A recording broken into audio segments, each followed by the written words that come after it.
Well, after much persuasion, we finally managed to convince Maneesh Dangi, the bond king of Indian AMCs, to come and share his thoughts on where the bond market is headed, how should one choose asset allocation, and what is the right way to really understand valuations at a time when interest rates and cash flows are going to be, interest rates are going to be zero, and one can really hold on to assets largely because of the yield curve we are in. Maneesh, hope all's well with you, my friend. Good to see you. Good to connect with you again.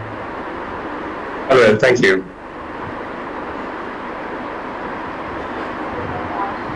So, Maneesh, what is your understanding of the world? One side you've got huge economic crisis, and on the other side you've got financial markets which are celebrating as if a new economic boom has started.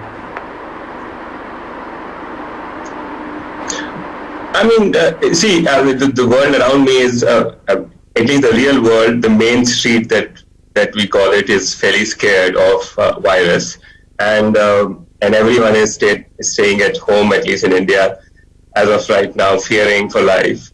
But the financial markets have the way to sort of look through all of it, look at adjacent future and see how things will play out, and they're rejoiced by the fact that policymakers, both governments as well as, more importantly, monetary authorities, have actually played the ball. They try to sort of make it painless for them. This time the template that the policymakers have used is to sort of ensure that the COVID does not become painful for both labor market and financial market. They've tried to ensure that there is no reverse contamination of Main Street into the Lal Street or the Wall Street. So to that extent, that's the kind of divergence that we are seeing right now. One, of course, the markets are looking through it, and two, they're happy that policymakers are actually backstopping them.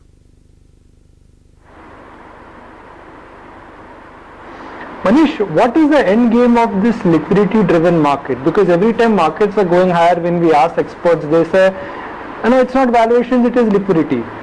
And then we ask them that how long the game will continue. They said, look, as long as economic growth does not come back. So how does one understand investing in this environment when all the basic tenets of investing have been rebooted? Inflation, cost of capital, and also valuations. Look, we sort of are in market-based economy, and policymakers take cues from markets as to how they're pricing, what they are pricing, and in a sense, to a certain extent, at least, I would say, in Anglo-Saxon world, it's become the tenet of actually managing policies is to actually ensure that markets stay happy.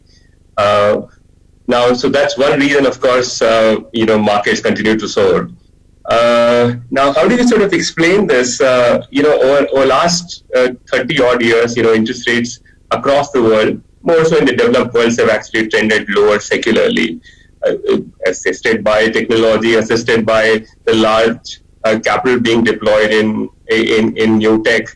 The inflation as such stays decimated for last many years, and which has resulted in lower interest rates, and which essentially sort of has led to this big boom in asset markets. They are pricing much lower interest rates than they used to price in the past. The real rates have actually come off quite substantially, and as such, even in this crisis, markets are seeing that the growth sacrifice won't be substantial, because at some point in time we will get through this virus, and economies will open up. Lots of pent-up demand would come alive, and net, it's a postponement of demand instead of demand destruction. So that's what markets are pricing right now.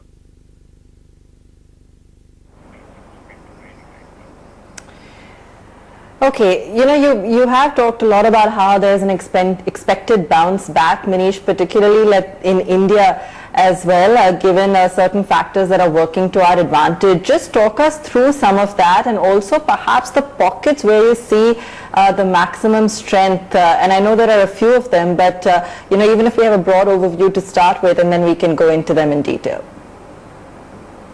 No, so Indian economy actually is quite badly hit right now as we speak, because our lockdowns have been sort of more severe than most parts of the world.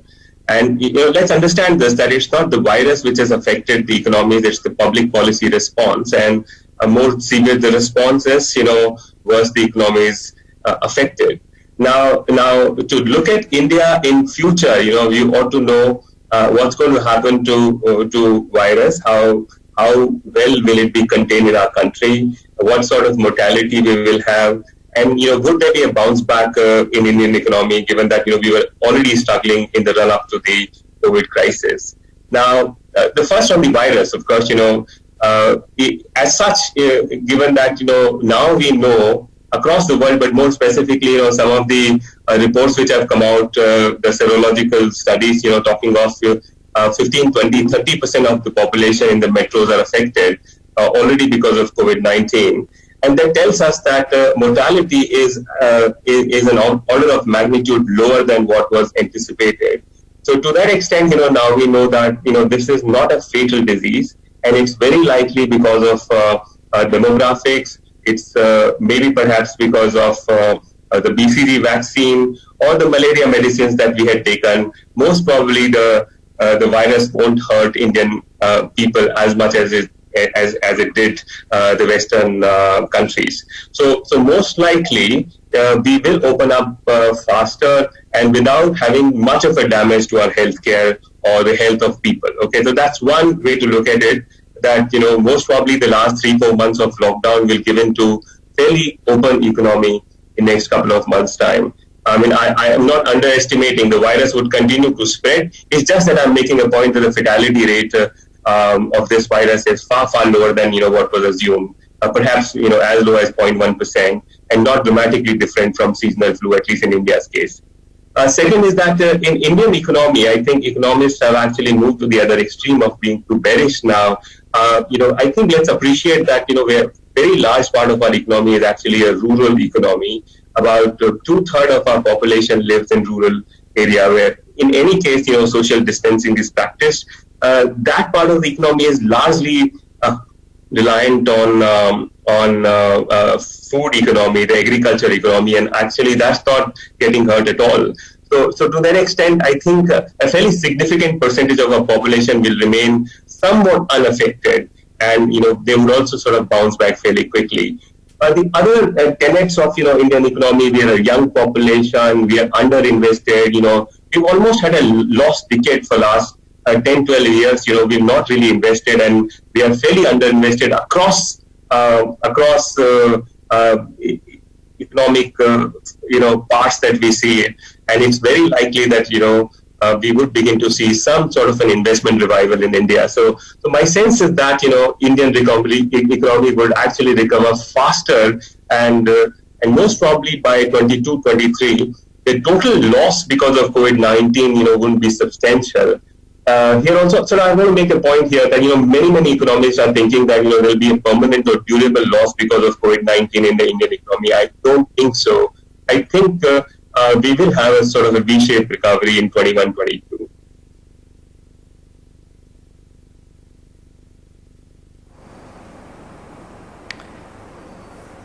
Okay, a V-shaped recovery, and that's something that we're all hoping to see for sure.